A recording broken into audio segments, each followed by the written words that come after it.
All right, welcome to our second set of sessions for today. My name is Jared Gardner, and we're here to put the spotlight on James Sturm. And before we get started, I just want to briefly give a land acknowledgement.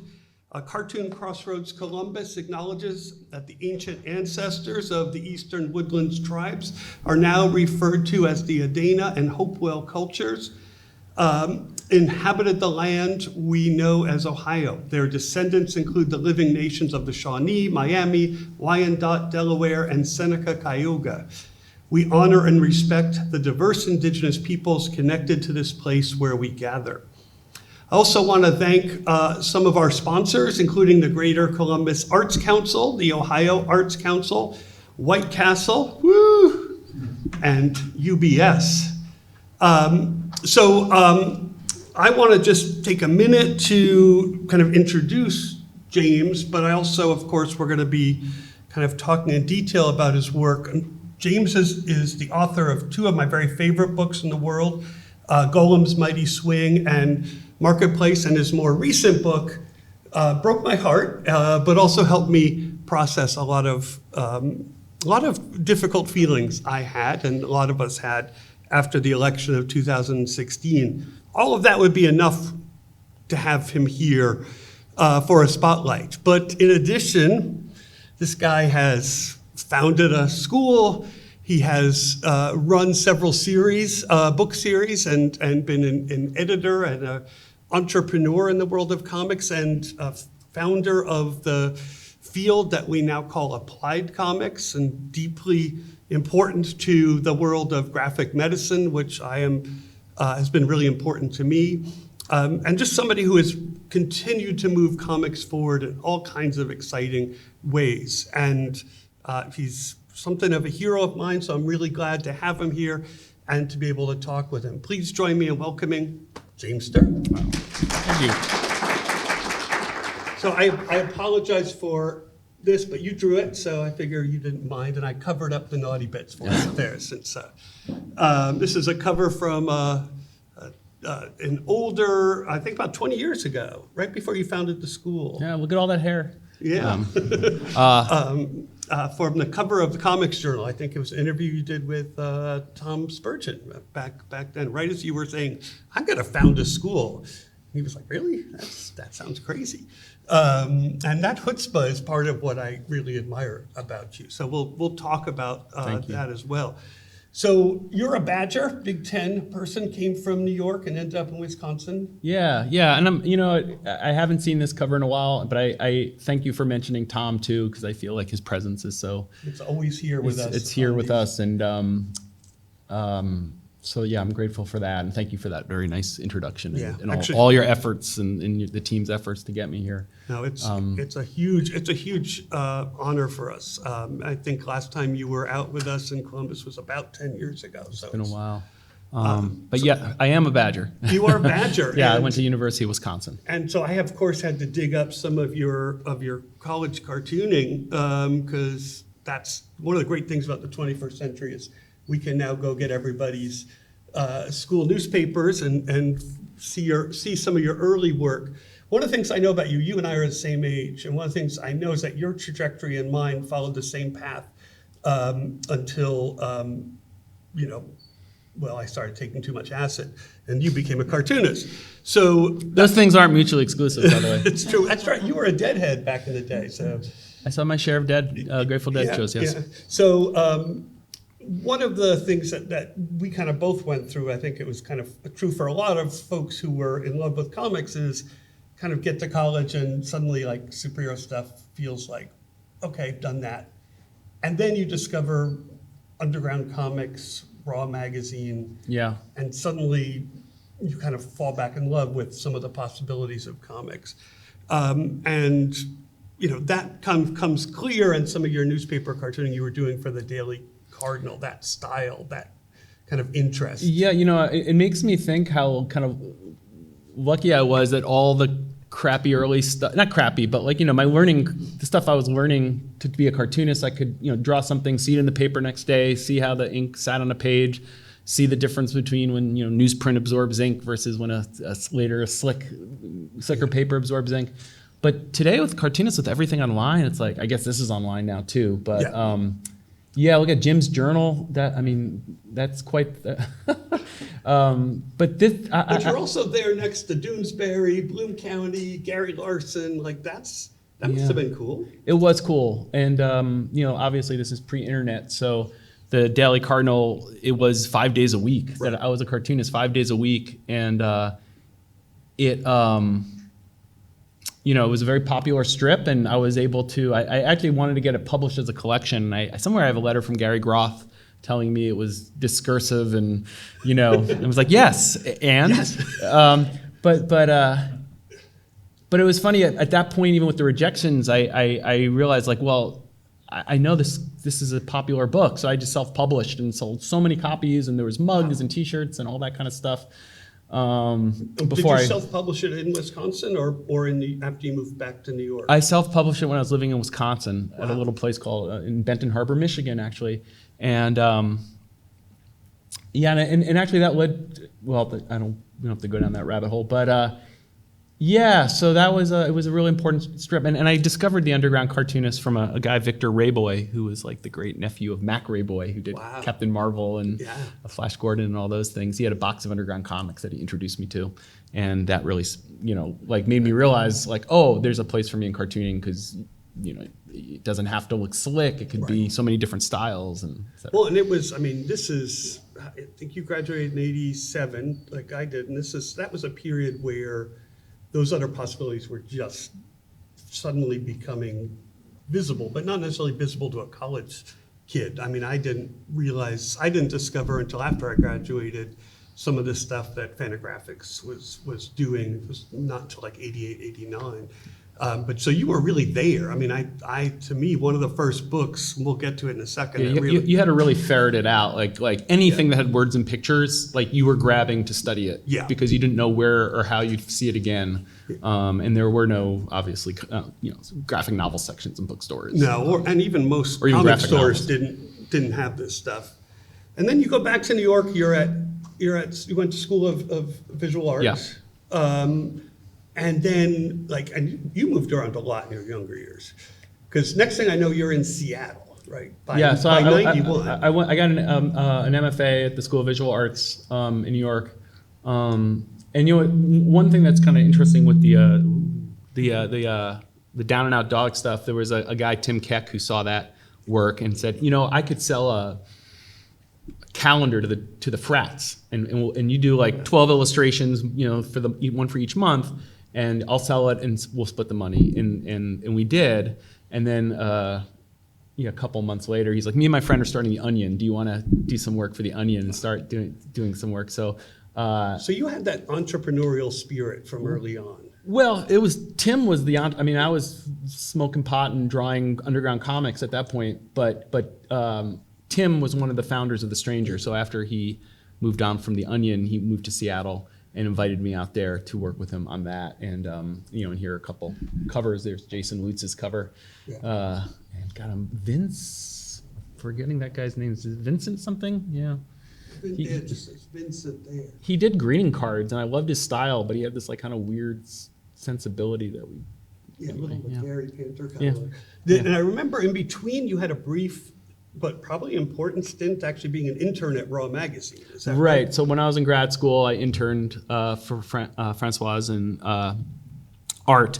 And one of my jobs was to take Art's binder, and there were plastic sleeves, and then there was a page from Mouse, finished page, and I'd go in and I'd shoot a photostat before the age of scanning.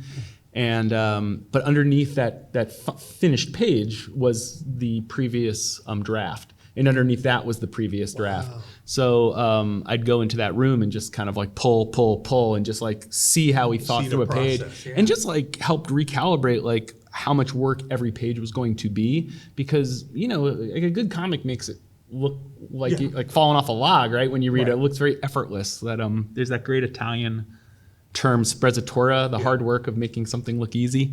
And with art, you could see not only the hard work on the pages, but you could, then he documented it with his process, and that was so valuable to me, and it really kind of recalibrated my expectations, and how much, not thinking so much, I'm spending too much time on this, and just kind of surrendering to whatever it That's the whatever reality. it takes. This is a slow art. Yeah, right? yeah. And you for also, me, I mean, other people, like there are cartoonists I know that are like, "What? You have another book out?" Like, well, then there's Jason Lutz, right? Who 20 years to get that Berlin done. Although that was a massive undertaking. But I mean, it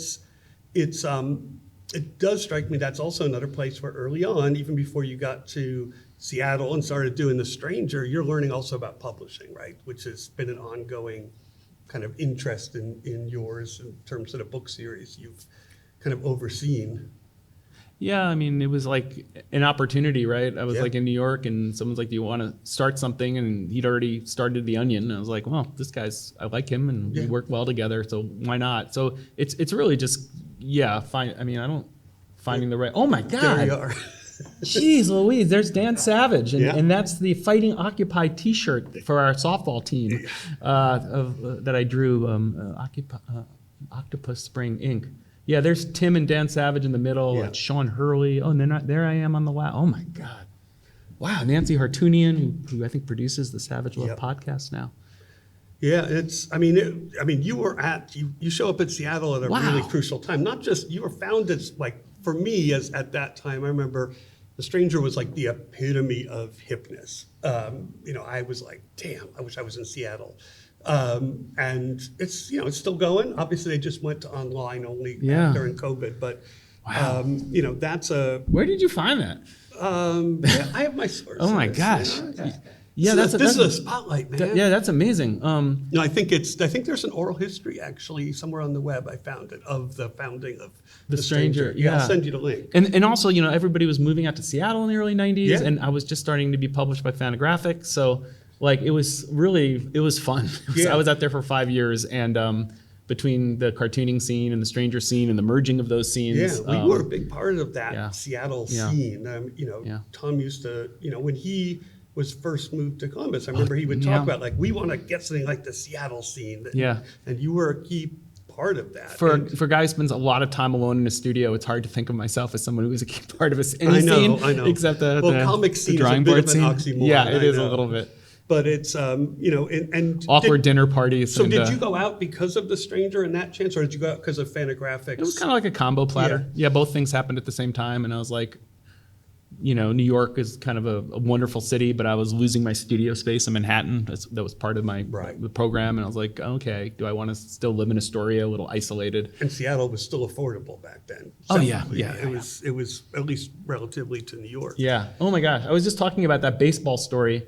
Ward Sutton drew that, and he's wandering around, the great editorial cartoonist who does those comics for The Onion. Yeah. As what's the name of his nom de plume? As a very conservative editorial cartoonist. Yeah. So this was a series for Fantagraphics. Yeah. Yeah, and this was the first thing you did with Fantagraphics? No, it wasn't. I did a one shot called Checkup. Oh, right. And right. it was just a bunch of little odds and ends. I've never and- found a cup. So Good. So even though you wrote, even though you wrote to Gary, and Gary was like, that's too discursive. Obviously, he remained interested in hearing from you. I guess so. Serial killings was something you were working on in a few different formats. It seems like before it came out. Wasn't there an alt weekly kind of? Wasn't some of it even in The Stranger? Am I misremembering that? Of this stuff? Yeah. No, none of this stuff was in this. No, it was some of this. Like an earlier version was serialized actually in the very first year of The Onion. Okay, that's where I saw it. Right. And I will say, as I was leaving New York, there was an alternative weekly paper called the New York Press, Yep. and there was an advertisement for this. Hey, I'm starting an anthology, drawn in quarterly. Send some stuff, and I was like, oh, that's interesting. And I had all those odds and ends I was Right. talking about, and I sent some stuff up, and I got a nice You were letter like in from the first or second issue. yeah, of that. the first couple like magazine issues Yeah. of Drawn in Quarterly back then as well. Yeah, again, you've been kind of at the beginning of lots of things, and I think for me, this was when I think really started to become aware of your work was kind of in that period right before Golem's Mighty Swing came out, and I, your kind of interest in kind of your cartooning style had really come into its own at this point, and your interest in kind of historical material, thinking about kind of comics and history was something not a lot of people were doing at that time. I mean, Jason was doing some of it. There was definitely some stuff out there. Seth was doing some, but you were. So Jason was in Seattle, and Ed Brubaker, and Right. Dave Lasky, and Megan Kelso, and oh my God, there's so many folks. Roberta Gregory, on and on. And we had like an informal crit group once a month where we'd all get together and somebody would present and share work. Wow. Tom Hart, John Lewis, Wow. a really great group of I people. want to go to there. So definitely that was inspiring. And actually the Revival was a 24-page standalone comic. Yeah. And it was like, okay, I just tried to do a graphic novel, The Serial Killings, and like I did it because like I'm dogged, and it's like I'm gonna only learn from this if I see it through. And I had like 3 retinal surgeries in the middle of that series, and switch tools in the middle and all that. So the Revival was a comic where it's like, okay, I want to do something where I can get in and get out and have it tight. So it was. I heard somebody once talk about a writer friend talking about how like a novel is like a river, and it just like just a torrent, and it spills all over the place, and that's fine. Whereas the short stories are more like a fountain where you're really like in control of the flow. And so like the Serial Killings was definitely like a river that I almost drowned in. And then the Revival was definitely much more of a fountain in the structure of it. And, I mean, you always look back on things and wish you could draw better or this or that. But in terms of the writing and the structure, it's like, okay, that definitely felt like I figured something out in that.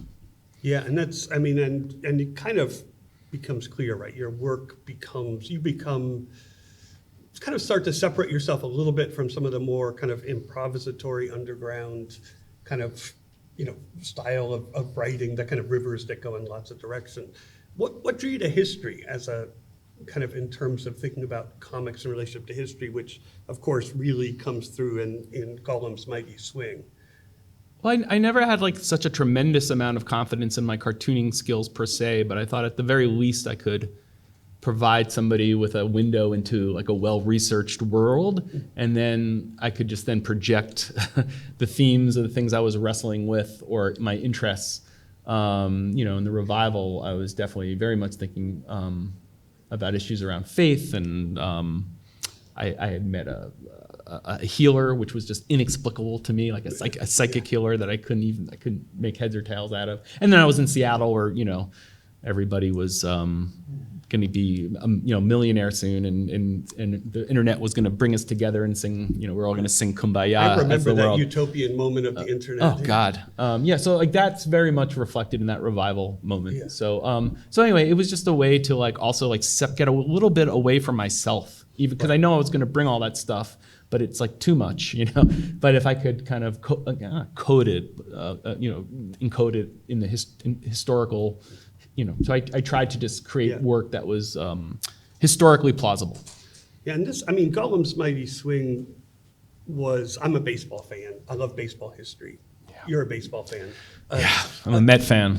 So Sorry. if any Met fans out there, Mike, I used to be a Mets fan, and then I moved to Ohio, and I said, I don't have to do that anymore. Yeah, good for you. And it's, unfortunately, you're in Vermont, so there's not a lot of options. Because you can't be a Red Sox fan once you're a Mets fan.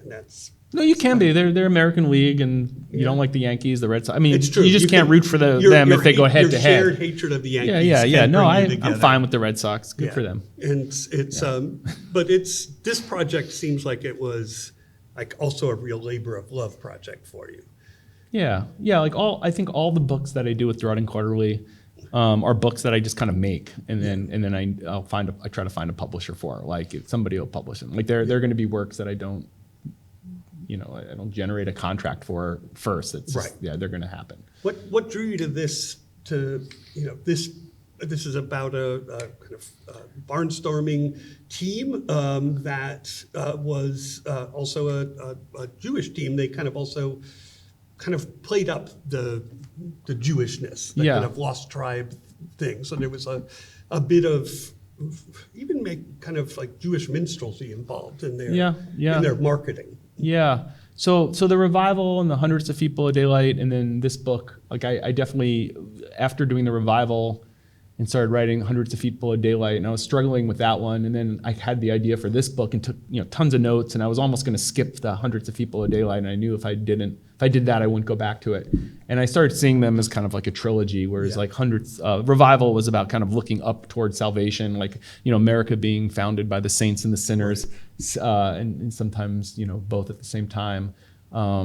And the Revival was about faith and the possibility and potential, and the Hundreds of Feet Below Daylight is about just the where really in some ways hyper-capitalism. I don't think I knew what that word was or that was in use back then, but just burrowing down into the earth, pursuing material wealth at any cost.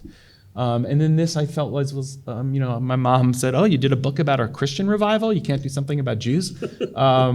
And I felt after researching the revival, I knew more about Christianity than I did about Judaism. And my family came to this country in the early 1900s as part of a wave of Jewish immigration. And I kind of wanted to understand that a little bit more. I did love sports. I like the challenge. Like there didn't seem to be like any real sports comics at that time. Like at least the ones that there were sports comics, of course, and strips and but not there was barely any graphic novels then to begin with. So. Yeah, this was was often cited in the early, kind of that kind of wave of that first decade of graphic novels. And it's you had a slide here. I want to ask you about this. There's the Golem. Is that Ty Cobb there? I don't think that is Ty Cobb. He looks too pleasant for Ty Cobb. Yeah. But a lot of the ball players in those days, they were immigrants. They played ball and then they sold shoes. Right. During the off season, and they weren't paid all that well. But yeah, these were just all different kind of sources of reference. That's a Hulk comic. And of course, golems abound in Marvel Comics. Yeah. And Herb Trimpe drew that middle panel. And then, of course... There was a Golem comic, wasn't there? Yes, there was. That's right, I remember that. Yeah, I have my little Golem collection back in Vermont. Yeah. Yeah, no, it's that book was very important for me. It got me kind of really serious about following, okay, something's going on here with you and with the kind of folks in that orbit. And so it was kind of really anchored me, to kind of follow this stuff closely for the next 20 odd years. And then you went over and did this. How'd this happen?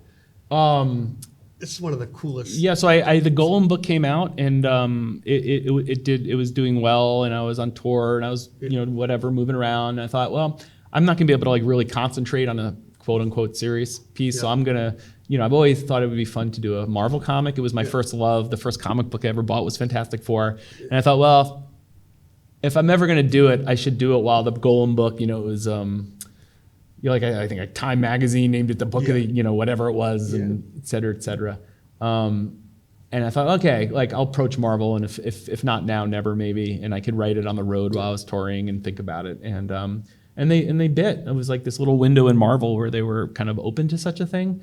And it was funny though, because like, even after like the second 2 issues, they're like, when are they going to get their superpowers? I was like, that's the whole point. Like this is Earth 44. I saw on Wikipedia this takes place on like or something Earth 233 or something. So I kind of wrote and laid it out, and then Guy Davis, Marvel actually chose Guy Davis, which was great, and Craig Thompson was originally going to draw it. I actually have a page that he did, and then it didn't work out. He was finishing Blankets at the time. Right. And Bob Sikoriak, who is wandering around probably upstairs now, did these little kind of Vapor Girl comics, meta comics, and it was super fun. I actually found a few of these that I brought to the convention if anybody doesn't have an issue there. It's super fun. And it's a reminder that, pre takeover, there was still a kind of fun side or a willingness to take some risks there. That's harder to find in that world. And so you're kind of wrapping up your tour calling somebody swing, and now you're like, I got to found a school. Like, how did that? I mean, the chutzpah is awesome, right? I mean, the fact that you made it happen is even more miraculous. But where did that? But I mean, it's chutzpah not come? that. It's kind of, you know, like I was like with comics. I was so admired the underground cartoonists and the alt scene, and people who are making zines, and like, you know, if you want to be a cartoonist, you go to, you know, you draw and draw, and you go to Kinko's, and you take one of those key cards and throw it in the copier, and you become a cartoonist. Like the idea of like waiting, you know, for somebody to knight you to be a cartoonist seemed silly, right? Yeah. And so, you know, I had moved. I went to moved to the Savannah College of Art and Design, and I got a job teaching for 4 years, and it was interesting. I learned to teach. I met some amazing people, and the school was pretty young. It was like 20 years old, and the founders of that school. They were interesting, and but I thought, well, if they can do this, maybe I could do this, and yeah. So after 4 years, I worked on the Golem book when I was in Savannah, and the Hundreds of Feet Below Daylight. I did most of that work in Savannah, and then when I left to go on this book tour with Golem, and I had my first child. And we moved up to Vermont just temporarily, just to figure out what the next move was going to be, kind of thing. And because I wasn't going to go back to Savannah, and I mean, long story short, it's like, okay, like like I could start a school here, and you're just, you know, I had a friend up there who was a state senator, you know, he was like younger than me, you know, he was like this young. I mean, not like Patrick Leahy State Center, but in the State House in Vermont. Yeah. And he's like, yeah, you know, like, yeah, you should do it. He was like such a booster. And he started introducing me to people who are in the art scene. And but what was funny, it's like, you know, it's like you show them your work and they can't make heads or tails about it. And then people will meet with you, but they're suspicious. And then I think right around that time, I got a New Yorker cover. And then suddenly, like, it's currency. Right? Oh my God. Like, yeah, it's currency. In the same way, in a different way that like a Fantastic Four book is currency. Yeah. Like it's weird. Like the postcard that advertised this event. I think Ben was saying like, you know, put the superhero on it, you know, because that's what's gonna, you know, that's what's gonna fill the room. Yeah. So and you know, this is a picture I found in the Globe of you, and I think that's Art and Anna Marino. Yeah, that's right. It's Art Spiegelman and Anna Marino. Checking out the space. Yeah, that was the Clodney building before we put up walls, and yep. And you look excited. Look at that. Yeah, right I was there. excited. Yeah. As you should. Yeah, be. Art was a freaking amazing. He, I think I casually mentioned this. He came up, but then he was up again for a fundraiser. I had mentioned to him like, yeah, I'm thinking about starting a cartoon school, and he said to me at some gallery opening or some event in New York, he's like, well, if you ever need help, let me know. And people say that stuff, but like whatever. And then you call and they're like, yeah, I can't do it. But like, I was like, yeah, what can I do? You know, like it was like, oh, God bless you, sir. That's awesome. And him and Francois came up on this trip. I think they were passing through for something. We hung out for a while, and then they came back up.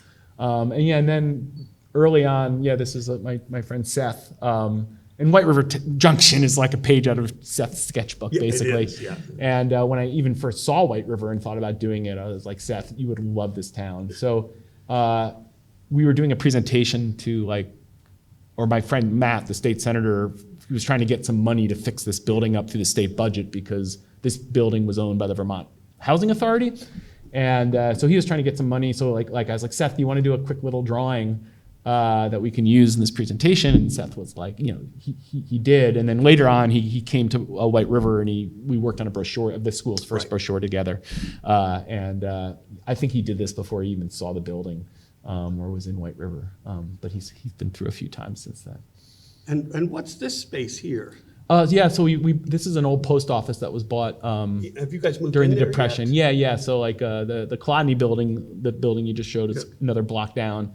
And then I think in 2010 we bought a building that was, you know, WPA building. Yeah. So the school was able to purchase that. I think I passed through White River before you guys were in there. Yeah. So you have two buildings now. Or did you leave the previous space? Yeah, no, we're still in the other building. That's and great. Yeah. That's and especially with given, we'll talk about a little bit, the number of things you're doing, that's, I guess you need the real estate there too for the amount Yeah, of I mean, projects. the whole village is like 3 blocks. I mean, it's, Right. it's like you're seeing like 50% of it right now. All right, we got to take a pause Yeah. though, because you were there at the utopian opening days of the internet. 12 years later, big news. James Sturm quits the internet. This was like, it's hard to imagine that was a big thing, because today everybody's like, yo, that makes sense. But like, this was weirdly big news in 2010. You were like, I'm quitting the internet for a few months. And everybody was like, what? And Yeah. did you expect that? Like that people would be like wigged out by the idea of quitting the internet? Well, it's funny. One person that wigged out was my publisher, Peggy Burns, because like I had just finished Market Day, and I was really excited. I wanted to enjoy. It's not every day I do a book, so I was like, I really wanted to enjoy it and not be looking at an Amazon ranking or reading a Right. review, and I just wanted to disengage. So part of my motivation was to be off the internet when the book came out, so I could enjoy that. And then part of it was that creeping feeling like this is taking over my life. Yeah. And one of the projects I still want to do is when I went off the internet and I for 10 weeks or whatever it was, I don't remember. Which doesn't even seem like that long, right? But everybody was like, are you nuts? Yeah, and I said I'm not going to read your comments, but here's my mailing address. Right. And Did you get mail? I have boxes of mail. Wow. And I want to. It's such a moment in time, and Yeah. it kind of. I was so surprised by so much of the reaction. Like some people said, well, you're older, and the digital natives, but they were from young people feeling trapped by the internet Yeah. because to do anything, to get a job, to do their homework. There's so much mail, and I tried to. I think these are, if I recall, these are some excerpts from the letters I would receive. Exactly. But it was a really, yeah. I mean, I was never more popular than when I was off the internet. Yeah. I mean, I remember you were out here, I think, for the old festival that we used to do at the Billy Ireland right around that time. And I just remember people coming up and wanting to talk to you about that. Like, because they wanted in. Like, how do you do it? How do you like, do it? They Yeah. were addicts already. And of course, it's so much worse, 12 years Oh my later. God, it sucks. And, Yeah. I think when we, and I always wondered, there's for those of you guys who haven't seen it, there's a wonderful, I think you published that in the Medium or The it's nib. The Yeah, nib, yeah. right. And then it made its way over to Medium. This is just an excerpt from a piece about how the internet, Kickstarter, all of that just kind of creates so much stress for young and old cartoonists. Yeah, I was really surprised by the reaction of this strip. It just seemed like there were like 2 different Comics Journal think pieces on it, and Yeah. like a firestorm of strong opinions. I was the most sexist person on the planet. I was people defending me, people arguing. It was really quite interesting. The most sexist because the successful cartoonist was a woman?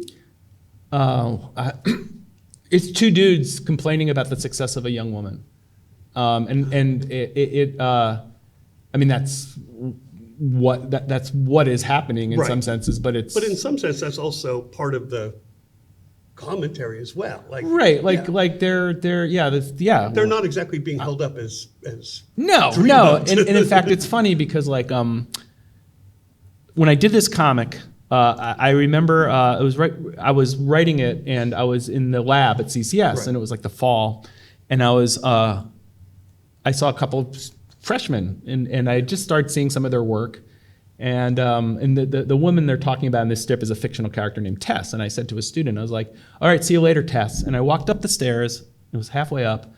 And then I was like, that's not Tess. I just got their name wrong. And I'm like, you're Tilly, right? And she said, yes, Tilly. And we had a laugh.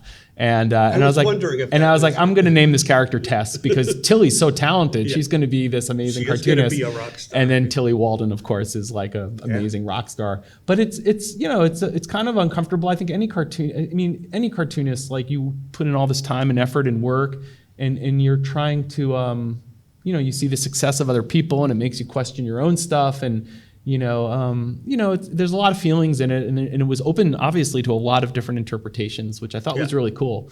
and it's kind of a reminder of, despite your hostility to the internet, which I share, of also how the Nib was using the internet in really exciting ways. Yeah, I have no more hostility towards the internet than anybody who tries to limit their time on Instagram or just like is distracted by it. Like, I mean, the internet's freaking great too, but I mean. Well, I mean, I guess I always wondered at that time, because it was right around when Market Day came out, as you said. Yeah. And Market Day is so much, I mean, Market Day, I think, I know I tell you this every time I see you, but I think it's just an incredibly kind of lyrical, poetic, sad, beautiful book. Oh, thank you. And it's about craft and marketplaces, right? Yeah. It's about somebody who's makes carpets, and in a kind of shtetl. It's set in, I want to say, like kind of early 19th century. Around there. And the marketplace, quite literally, with kind of older marketplace, is changing, and some new kind of approaches are maybe being kind of sold more easily. And this guy's having a crisis of faith with his work that is kind of, that he wants, his slowness is also making better work, but it's also hurting him in the marketplace. And I always, it seems like it must be that your connection to that character, thinking about that character, which is also somewhat allegorical about the slowness of comics making, must have also had a kind of bonding in terms of your desire to briefly at least separate yourself from things like Amazon rankings and all of that in the marketplace. Yeah. I mean, the story, it's like kind of an artist who was lucky enough to have his career and his calling be inseparable, and this is the day that they start going like this. Right. And I think every artist struggles with that, of course. And the DNA of the book, there was a brief window where Chris Oliveros at D&Q was like, we might start doing children's books. Do you have any ideas for children's books? And this would be a grim children's book. It would be a grim children's book. But I thought, like, the idea was how, like, basically this person owed their career to this one shopkeeper, right, and then the group that the shopkeeper brought together, a studio, basically. Yeah, basically, yeah. Even though like one person, made furniture and one person made rugs, but they recognize game, and this one person probably paid more and treated them better than maybe the market, protected them from other market forces. And then when this guy disappears, so it was kind of in some ways in my mind also like a love letter to my fellow cartoonists and my publisher, Chris. And I thought, like, well, how, like, and in the idea of, as a children's book, like how one person can really kind of make such a difference in someone's life in that way, a great teacher. And then and then it's a little darker than that, it became what it was, which is a little darker vibe for sure. But you can see with the big spreads in the book and the full pages, like it definitely, like the layouts, like it definitely has a little of that children's book DNA. Yeah, and it's also like one of the first things I can think of where you're really using and thinking about color. You kind of have to with this book, because it's, the color, it plays a big role in the book. Yeah. And it's up at table 112, highly recommended. And I wonder if you could just say a little about your color process. You shared a couple of process photos with me here. And the color is phenomenal. Like, what was your process for working with color here? It's just mostly intuitive. I don't make palettes or anything like that. I just start coloring and then adjusting. And actually I hand it in the book, and then I print it out and look through it, and I was like, when does it go to the publisher? Can I take it back, to Tom Devlin at D&Q? And he's like, no, keep working on it. So I, pulled it back and just kept adjusting and just noodling with it. And, trying to tell a story in color that if you just flip through it and you just concentrate on the color, there's some narrative there, regardless.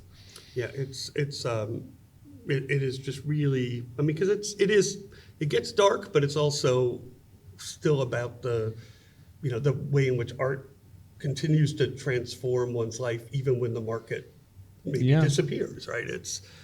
So it's, as you said, it's a beautiful love letter.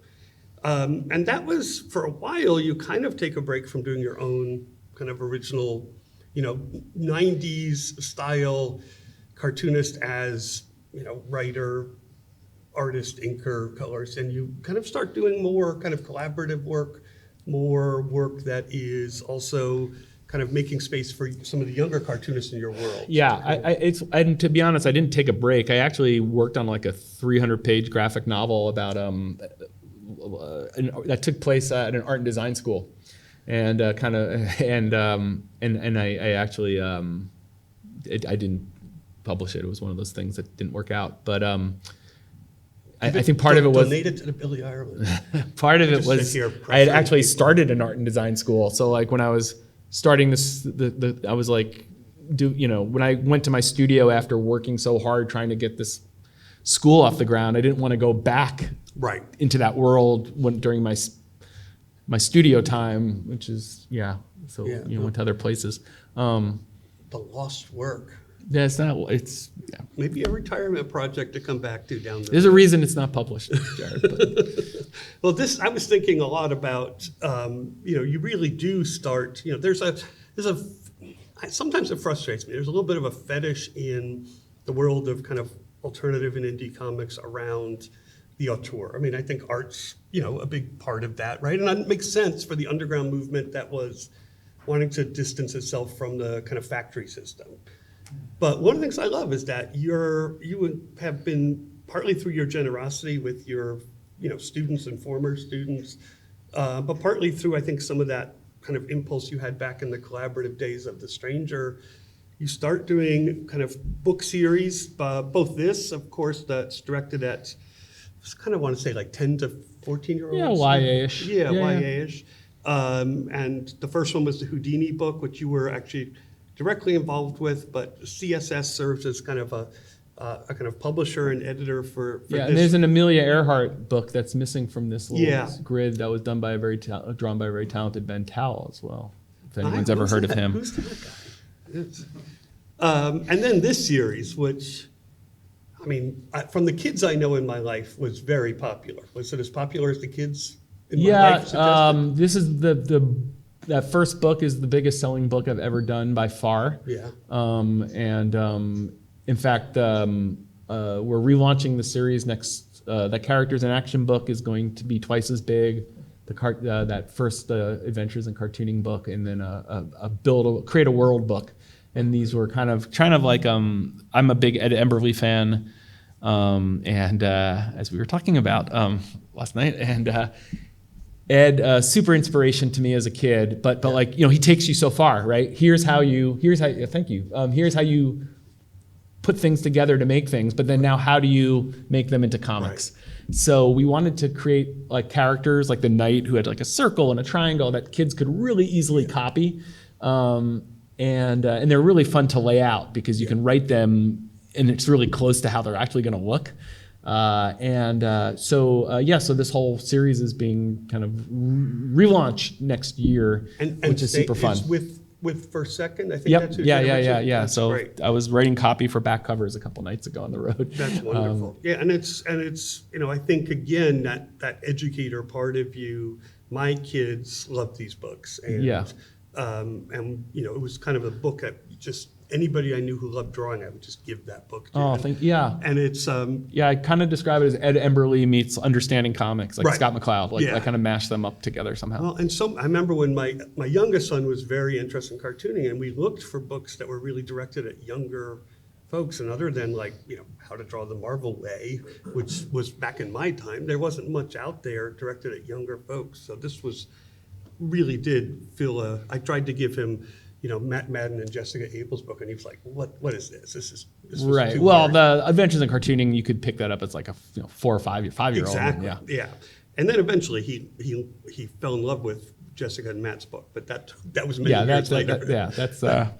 And we talked. For those of you guys who were there yesterday, James talked a lot about his interest in applied cartooning, and maybe can you talk about how you became interested in this concept of applied cartooning? Well, yeah, nothing new, right? Eisner did a lot of that kind of work, and but just thinking of really, it was like 2016, and we had a new president, and democracy seemed in peril, and just like it seems like all these systems are breaking down. And comics is just such a great medium to engage people and help explain big systems.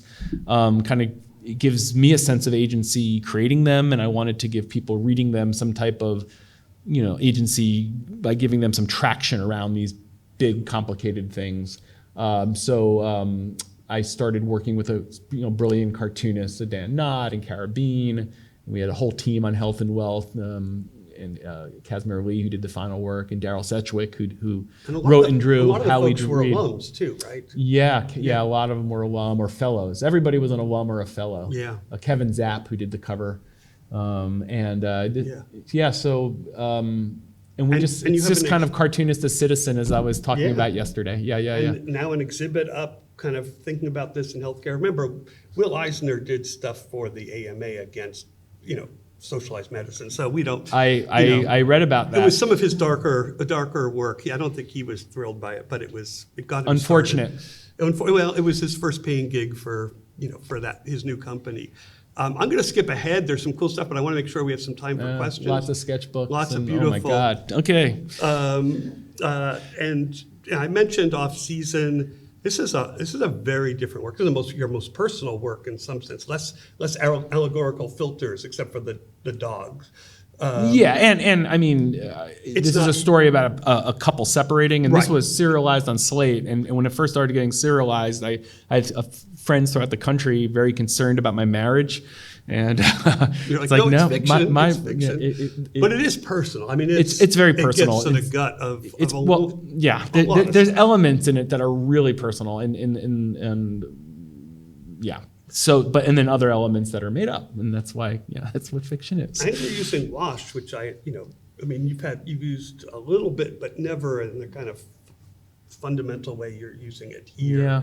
It's again a beautiful book, and kind of some of the ways here you're describing the ways you're also layering various elements. There's like a little bit of a hybrid model with this book, with the artwork.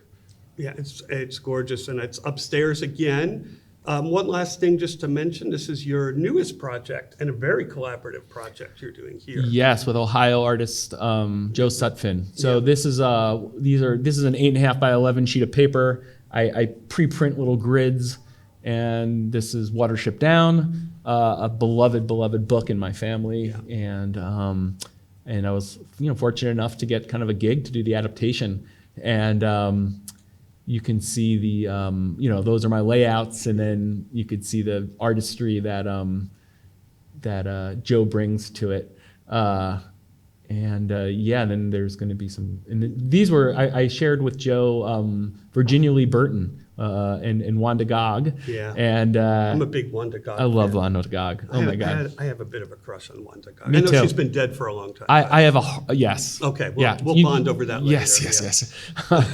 Amazing stuff. So we for the stories within the book, like the fables and folk tales, we looked at Wanda Gog as an example of drawing a little differently, and then Joe was going to color the whole thing, Joe Sutphin, but it wasn't possible. So there's a children's book artist we found who never did. Joe Sutphin never drew a comic before, and this guy Joe Hoax never colored a comic before.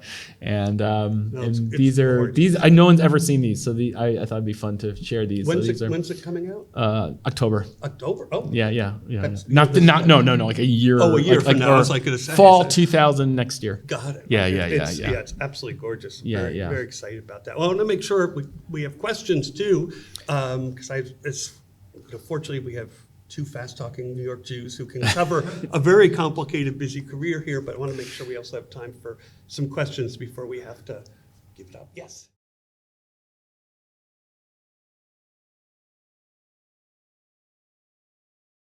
The original one? I really like the original one. I feel it was really, really true to the book. I've talked to a lot of people who feel they were almost traumatized by it because they're expecting something a little more Disney-esque, and then they got a movie that was close to what the book is, because the book is dark in its own way. It's a book about death, and it's almost like a band of brothers during a war. I mean, some of it. So I liked the original movie, and one of the things, the estate flew us out to England to get reference and to see like everything that happens in Watership Down is actually there's a physical place that it's linked to. So we took a lot of photos, and you could tell from that movie that they also did their homework. And I thought it was really beautifully done. I loved the way they did the fables. I was really taken with that movie. Thank you. Yeah.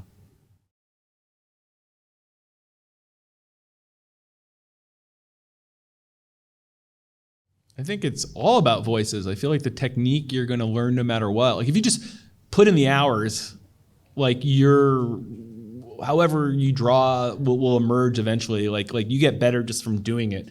And I think all the assignments at CCS, it's like I talked about like the serial killings earlier. Like I wasn't going to learn anything until I finished it, right? Like everything you finish is like some kind of rung on a ladder that you can step on. And if you never finish anything, then you're never kind of leveling up a little bit.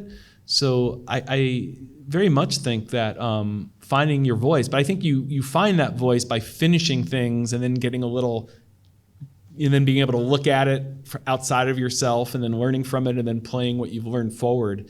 And I think the craft and the voice kind of go hand in hand they're linked in that way. And you have a lot of kids coming to CSS who are,